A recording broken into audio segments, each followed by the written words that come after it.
We're now moving on to part 5 of trauma recovery for the mind and body. And in part 5, we're going to talk about using these tools that we're about to get into and experience firsthand in session, either as a clinician or as a teacher of some kind. So to begin with, we'll start to talk about trauma-informed yoga or trauma-informed movement. Your movement vocabulary can be different than what's typically used in yoga or in a dance class. It can be really simplistic movements.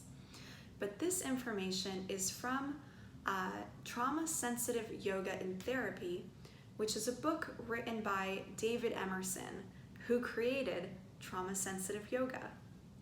And our trauma-informed yoga classes or sessions have a few key class features.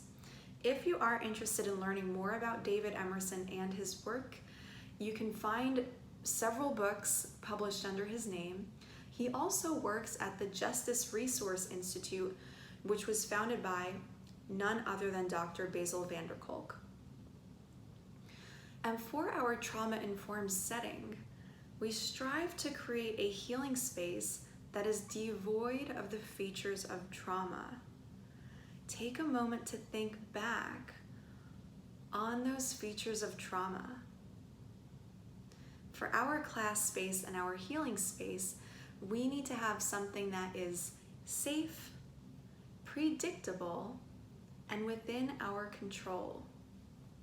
We give back the elements that were taken from us or taken from people that are now coping with post-traumatic stress disorder, complex post-traumatic stress disorder, or simply post-traumatic stress.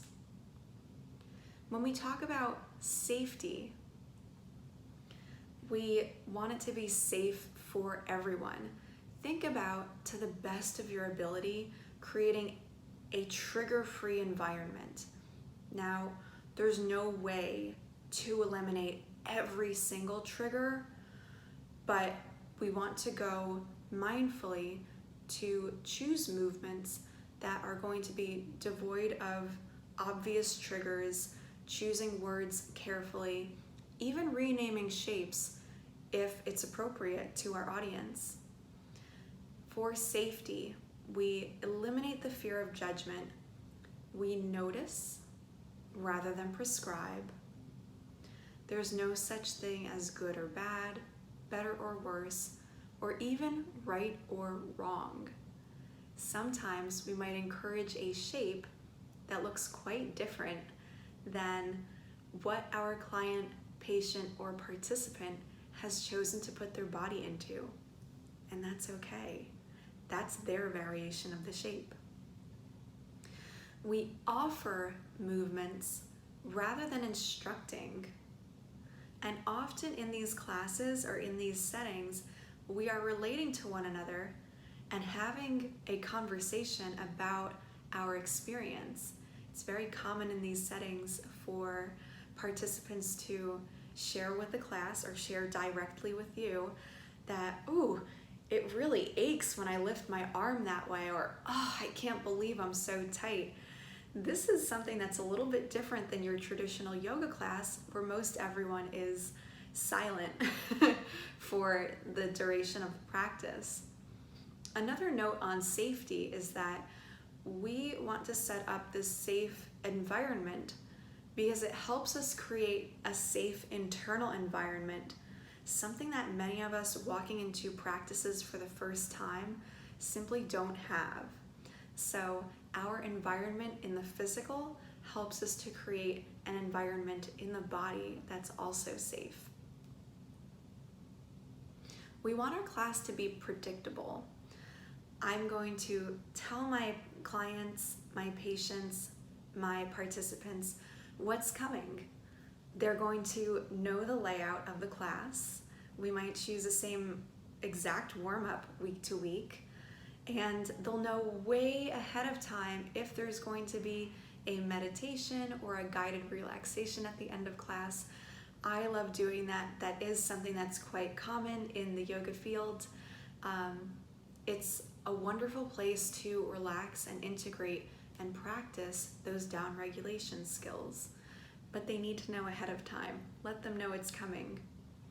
And finally, with regard to control, we're also bringing in the element of choice. I make the choice to participate in the class. I make the choice to participate in a movement or in a particular form, if I participate at all. In the style of yoga that I teach, when I'm in a trauma-informed setting, especially a class, this is a no-touch space.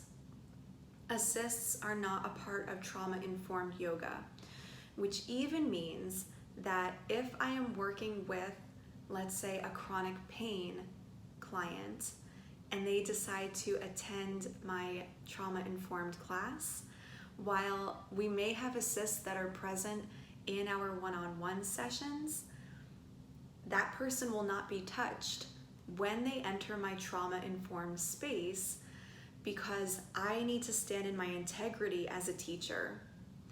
We don't break rules for anyone, because standing in our integrity is how we build trust with those that we seek to serve.